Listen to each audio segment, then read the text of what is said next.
Bonjour. Nous avons traversé ces derniers temps une période terrible. Il y a eu l'attentat contre Charlie Hebdo, contre la policière de Montrouge, dont on pense que c'était peut-être une synagogue ou une école qui était visée. Et puis ensuite, l'attentat de la porte de Vincennes, avec 4 morts juifs, et toute une série d'événements qui ont suivi. Le samedi soir, grande manifestation devant l'hypermarché, avec la présence de Manuel Valls, Cazeneuve, etc.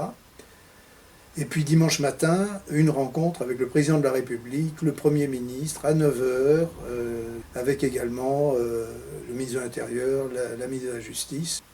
J'ai rencontré au cours de ces derniers jours un certain nombre de ministres, Fabius, Taubira, Pellerin, Vallaud-Belkacem, avec toujours le souci d'obtenir très rapidement des résultats, de faire en sorte que des mesures rapides soient prises dans tous les domaines, et j'ose espérer que ces démarches permettront des résultats plus rapides. Ça a été l'occasion pour moi de présenter un certain nombre d'exigences. La première, ça a été de mobiliser la police et l'armée, si c'était nécessaire, et ça a été nécessaire pour protéger tous les lieux juifs, synagogues, écoles, etc. Et là, on a obtenu satisfaction. Et puis, j'ai exprimé aussi d'autres demandes qui concernaient des choses importantes. En fait, nous sommes en face d'une guerre déclenchée par les djihadistes, par les islamistes, contre toutes les démocraties. Alors, ça couvre le Moyen-Orient et maintenant, ça pénètre sur le territoire français. Eh bien, dans cette lutte, il faut combattre les djihadistes, ceux qui sont formés dans les prisons françaises. Il faut s'attaquer aux réseaux sociaux. C'est sur les réseaux sociaux qu'on forme des djihadistes.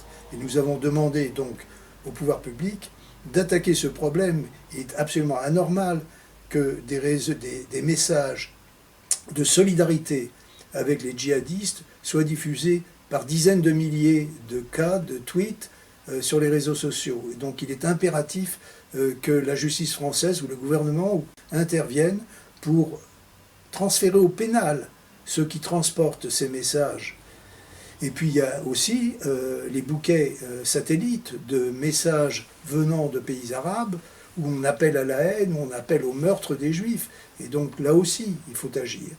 Et puis nous avons demandé aussi que des mesures de plus long terme, comme la sortie de l'antisémitisme, de la loi sur la presse, de manière à ce que ça tombe dans le droit commun et qu'on puisse avoir des décisions plus rapides, plus efficaces et plus sévères. Nous avons demandé aussi la publication par le ministère de la Justice de toutes les condamnations pour antisémitisme sur tout le territoire national, ce qui a été demandé depuis très longtemps et qui n'a jamais été fait. Et puis nous avons demandé aussi à l'éducation nationale des mesures soient prises, qu'on enseigne dès l'âge de 6 ans au cours préparatoire aux enfants le respect de l'autre, le respect de la morale civique, le respect du vivre ensemble, en impliquant évidemment les enseignants, mais aussi les parents qui sont largement responsables de ce qui se passe, qui sont certainement responsables quand les enfants refusent la minute de silence qui est proposée par les enseignants à propos des 17 victimes de ces attentats. Et puis il faut aller au-delà, il y a aussi au ministère de la Culture la nécessité d'obtenir que quand des collectivités publiques font des concessions de salles de spectacle, on exige en contrepartie des règles morales, des règles éthiques qui empêchent de diffuser dans les salles de spectacle qui appartiennent à l'État des messages antisémites. Puis nous avons vu aussi le ministre des Affaires étrangères. J'ai souligné combien le vote de la France à l'ONU avait choqué les Français juifs, parce qu'il est apparu d'abord comme inutile, puisque de toute façon on savait que les Américains mettraient leur veto, et donc le vote favorable à la résolution de la reconnaissance d'un État palestinien était inutile. En plus, ce vote a été compris dans la communauté juive comme un vote qui rompait l'équilibre atteint lors du voyage notamment du président Hollande en Israël, où il avait un message d'amitié à la fois pour les Israéliens et pour les Palestiniens. Or là, on se range carrément du côté palestinien. C'est un vrai sujet d'inquiétude. Et puis c'était aussi un message de rupture par rapport aux Occidentaux, les États-Unis et la Grande-Bretagne, qui ont eu un vote différent de celui de la France.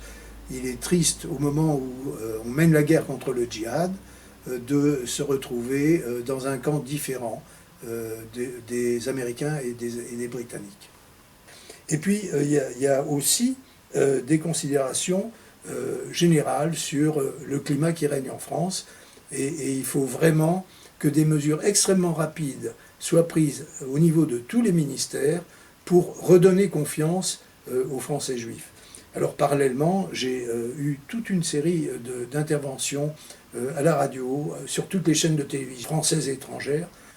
Je voudrais aussi saluer les messages extrêmement émouvants que nous avons entendus du président de la République, incontestablement, et du Premier ministre qui, en diverses occasions, a fait des discours extraordinaires, particulièrement à l'Assemblée nationale. On n'avait jamais vu un discours soulever autant d'enthousiasme, où toute la salle debout s'est exprimée à plusieurs reprises pendant le discours de Valls sur la question juive, et nous devons lui être très reconnaissants, et nous espérons qu'après ces discours, eh bien, les actes suivront, parce que quand il y a une telle détermination, eh bien, ça ne peut pas s'arrêter à la simple parole.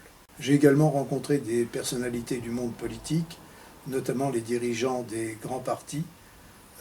J'ai vu M. Sarkozy pour l'UMP, M. Cambadélis pour le Parti socialiste et M. Lagarde pour l'UDI, ainsi que M. Toubon, défenseur des droits. Alors il y a eu un réveil de l'opinion publique française, puisque près de 4 millions de Français se sont exprimés dans la rue par solidarité avec les 17 morts. Je ne suis pas sûr que ces 4 millions manifestaient vraiment pour les morts juives, puisque quand à Toulouse il y a eu cet événement épouvantable où des enfants juifs ont été tués à bout portant par Mohamed Merah, on n'a pas eu le sentiment que l'ensemble du pays pleurait avec nous. On avait le monde politique, mais on n'avait pas l'ensemble de la population. Nous avons reçu aussi énormément de messages de solidarité du monde entier, des centaines venant des États-Unis, du Canada, d'Argentine, d'Australie, d'Afrique du Sud. Et ce sont des messages de solidarité extrêmement chaleureux qui nous donnent un peu de baume au cœur dans une période où les Français juifs envisagent de quitter la France parce qu'ils sont inquiets pour l'avenir de leurs enfants, parce que quand on envoie ses enfants dans les écoles laïques de la République, eh bien ils se font agresser, insulter, et donc si on les envoie dans des écoles juives, eh bien ils deviennent des cibles pour des djihadistes, comme on l'a vu à Toulouse. Tout ceci crée un climat d'inquiétude, avec en toile de fond les 1000 djihadistes qui risquent de revenir en France et de devenir des bombes à retardement. On peut comprendre l'attitude le choix qui est fait par certains Français juifs de quitter la France, mais en tout cas, pour ceux qui restent en France, qui décident de continuer le combat, bien, il faut mener le combat contre le fanatisme islamique, il faut se rebeller contre cette agression moyenâgeuse, barbare, de jeunes qui ne pensent qu'à tuer, qu'à assassiner la démocratie. Nous sommes les sentinelles de la démocratie, et nous nous battrons, nous continuerons à aller aux synagogues, dans les boucheries cachères, dans les épiceries cachères, et nous ferons en sorte que la vie juive puisse continuer dans ce pays. Merci.